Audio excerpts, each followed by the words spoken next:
ডায়েরির প্রথম পাতায় লেখা ছিল, এই বাড়িতে এক শক্তিশালী জিন বন্দী আছে। ডায়েরির প্রতিটি পাতায় ছিল ভয়ঙ্কর কিছু সতর্কবার্তা।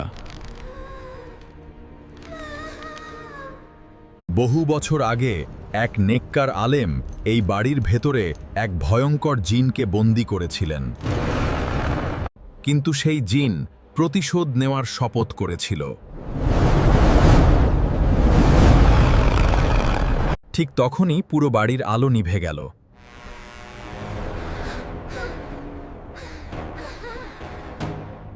চারদিকে অদ্ভুত ফিসফিস শব্দ ভেসে আসতে লাগল। কুল আউযু বিরাব্বিল ফালাক, কুল আউযু বিরাব্বিন নাস, কুল আউযু বিরাব্বিল ফালাক। কুল আউযু বিরাব্বিন নাস।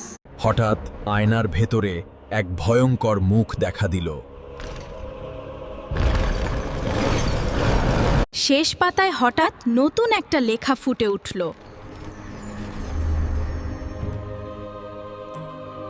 ডায়েরিতে লেখা ছিল, জিনটা এখনো পুরোপুরি বন্দী নয়। এর পরের অংশ দেখতে কমেন্টে লিখুন এপেন এপিসোড 5।